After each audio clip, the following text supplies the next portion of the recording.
I never thought my life would spiral into the kind of mess you only read about in novels or watch in movies. My marriage to Karan was supposed to be solid, unshakable. We had been together for 7 years, married for 5, and by all outward appearances, we were the perfect couple. We traveled, we smiled in photos, we hosted dinners for friends. But behind those smiles, something in me had begun to drift. Karan was kind, stable, and responsible. Everything a woman is supposed to want in a husband. But stability can sometimes feel like silence, and silence can turn into emptiness if you're not careful. I convinced myself that Karan was too busy with work, too tired to notice me, too practical to understand the parts of me that craved excitement. That's how I let someone else slip into the space he had unknowingly left behind. It started harmlessly. Messages from a coworker named Arjun. He was charming, witty, and unpredictable. He made me feel alive again. What began as casual flirting turned into late-night conversations, and before long it became something physical. I told myself I wasn't doing real harm as long as Karan didn't know.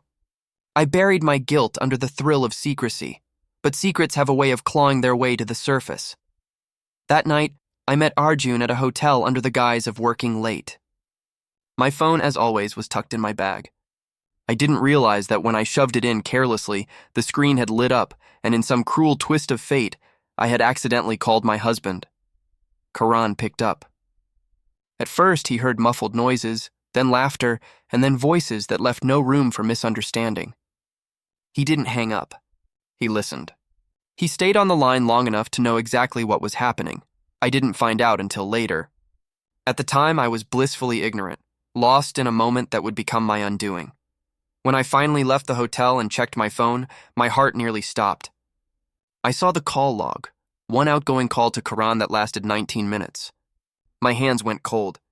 My legs trembled. My mind refused to believe what my eyes were showing me. 19 minutes. Long enough for him to hear everything. I couldn't breathe. I couldn't think. My first instinct was denial, to tell myself that maybe he hadn't picked up. Maybe it was just ringing. But deep down, I knew. And when I walked into our home that night, the truth hit me harder than I could bear. Karan was sitting on the sofa, calm. Almost eerily calm. He wasn't pacing, he wasn't shouting, he was just sitting there, staring at the floor. When I entered, he lifted his eyes slowly and looked at me. That look. It wasn't rage, it wasn't pain, it was something colder. I heard everything, he said simply. My knees nearly gave out. Karan!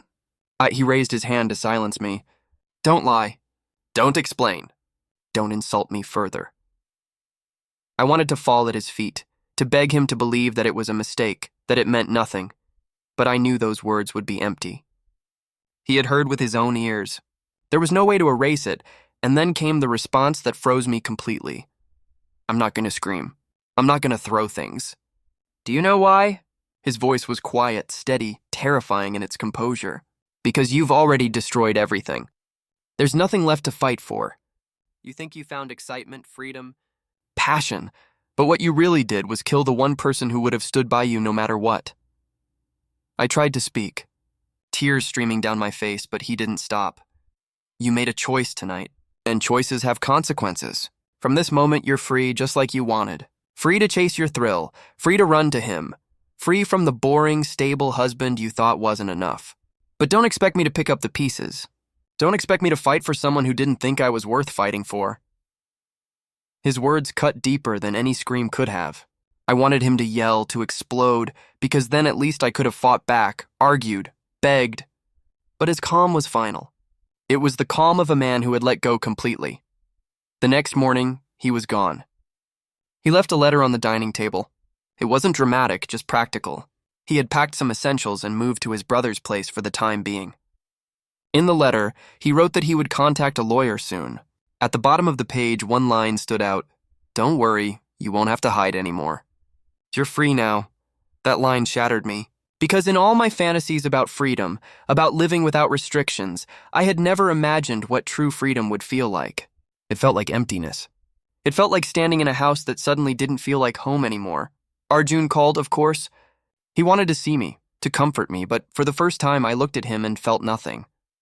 All the charm, the thrill, the excitement, it seemed so shallow now.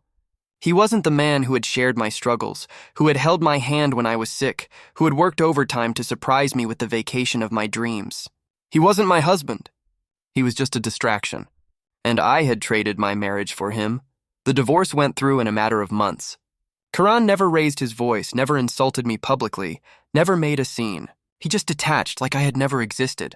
That was his revenge, and it was far more brutal than anything else. He erased me from his life, calmly, cleanly, like wiping chalk from a board.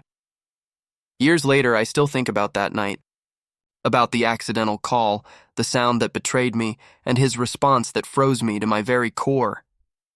Sometimes, in the quiet hours of the night, I imagine what life would have been like if I had chosen differently, if I had valued stability over thrill, if I had trusted love instead of chasing lust.